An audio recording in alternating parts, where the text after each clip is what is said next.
Just check out her ears, okay? Check out her ears. They're just locked, okay?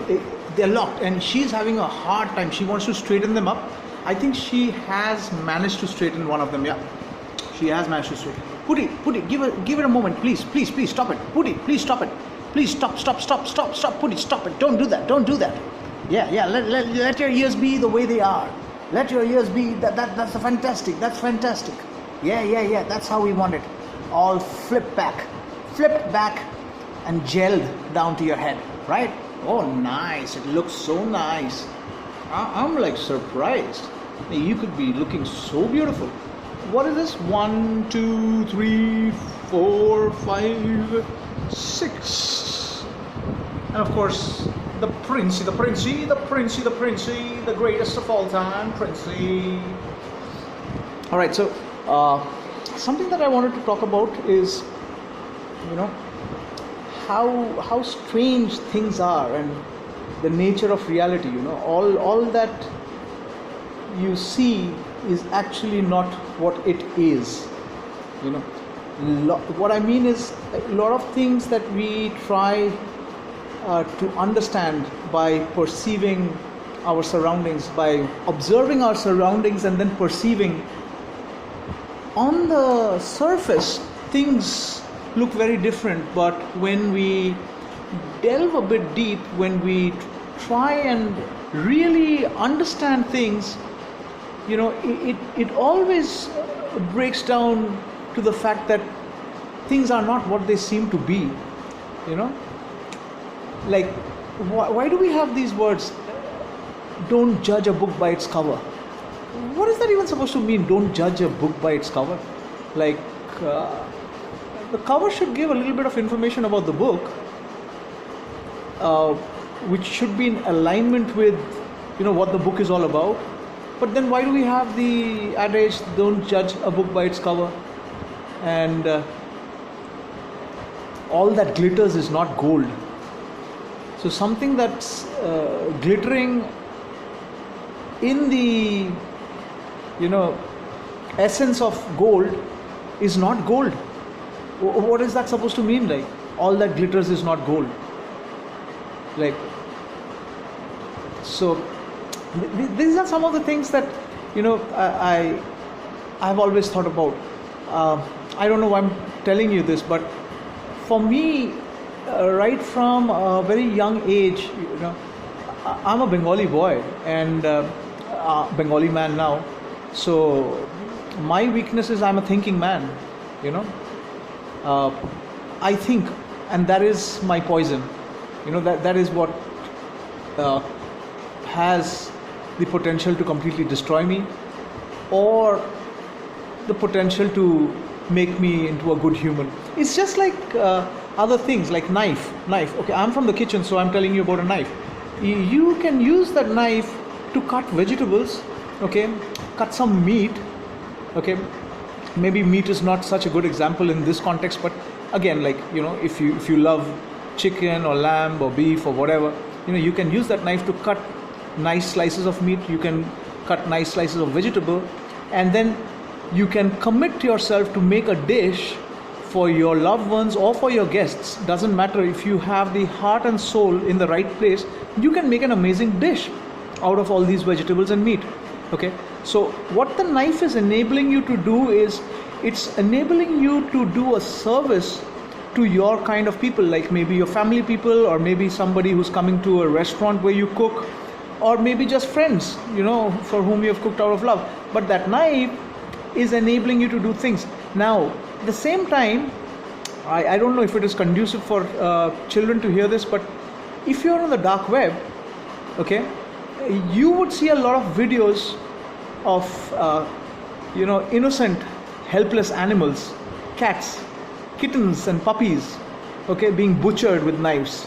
Okay, so that is on the other side, it's on the extreme other side of what a knife can do, how much harm it can do.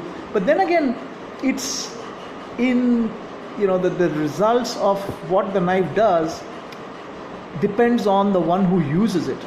The knife in itself is not good or bad. It's us and the way we perceive the utility of the knife, that makes it good or bad, right?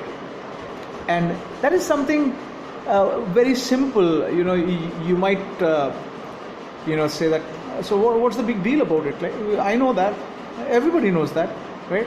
But truly, do you understand that? Do you understand the nature of reality? So everything hangs in a balance, okay? Everything is cyclic in nature. Outside, when you see outside, everything is dual. There's a dualistic nature. Do you really understand what it means to be dualistic? Another thing is that, like I was telling you, that Bengali boys, thinking people, right? But I had this weird thing right from childhood, not childhood, but maybe like once I had my first heartbreak, I always knew this. Logically, I did not know what's the logic behind it, but I knew that the journey to understanding life is inwards, not outwards, right? So like for me to be in West Bengal, born and brought up in India, okay, and having the aspiration or the motive to learn more about myself and what the world is, okay, I strongly believe that going to America, going to Alaska, going to Antarctica or the Arctics or Scandinavian countries or Far East or Middle East or Africa, it gives you exposure. You come to know about the world, and you have a more balanced perspective towards your fellow humans. But as far as finding yourself is concerned, who you are in your essence, it's always a journey that is inwards. What I mean is that you could be locked up in a room in your hometown for 30 to 40 years, and you could find everything in that room where you're locked up, if you have the right perspective, if you have the right motivation and aspiration, and if you are disciplined enough to do the things that you have to do. You don't need to go anywhere. And I don't know how many of you will actually get this, but it kind of is the truth. Kind of this is divine, and divinity is something that sits within us. It's not something that is up there, which you will find after you die. Okay, we have the potential to bring in light, we have the potential to bring in darkness.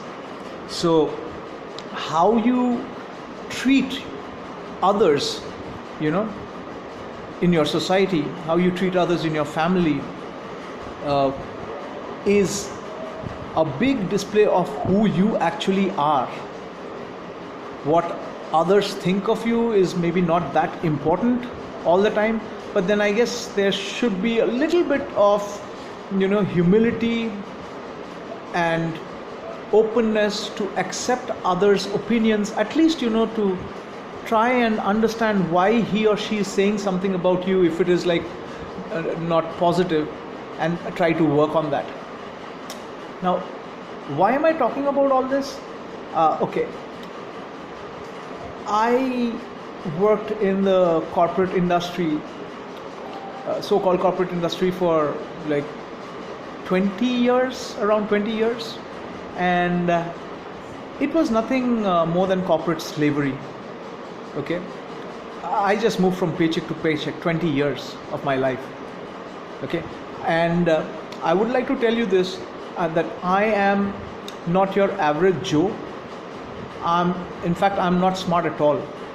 If you were to categorize me, I would come on in the strata of people who are intellectually a little deprived, and so I'm not the brightest. Hence, I am dedicated, I am hardworking, but I'm not the brightest, I'm not the smartest. And I guess that is one of the reasons that the industry kept me at like one level for almost 7 or 8 years. Okay, like out of the 20 years, I got promoted only twice. And the worst part was like the promotions didn't affect my salary a lot. it just affected my designation. That was weird. Like, because what happens is every day you go out, right, to the market, and you want to buy stuff, and you buy stuff, right, and then the next month again you go out, like every week you go out, but I'm saying in time, and you go out in a month and then you buy stuff again, and suddenly you see that, like, what's happening? The price has increased a little bit, right?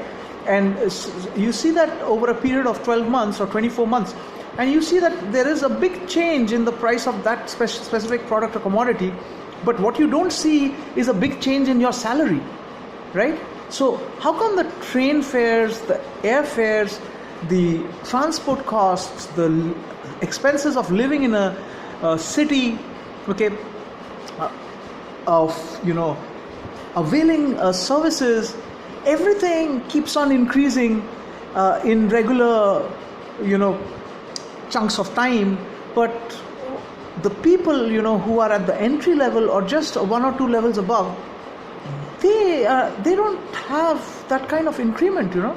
The senior managers and the upper management, even to a certain extent the middle managers, they have a lot of perks, incentives, things like that, and I don't think they are able to perceive it, or even if they are perceiving this fact that their juniors or their subordinates are living this kind of a life. Like, you know, this guy, the boss comes into the office, the middle manager, and he sees me, and he knows that I've been working with him for 5 years and I'm in the same position, and he knows that, you know, salary wise, money wise, I haven't had much of success, right? So how come he just lets it be? I'll tell you why. Because we are all so insecure about our lives, right? So why do we have to bother about, you know, this subordinate of mine when I'm like trying to keep my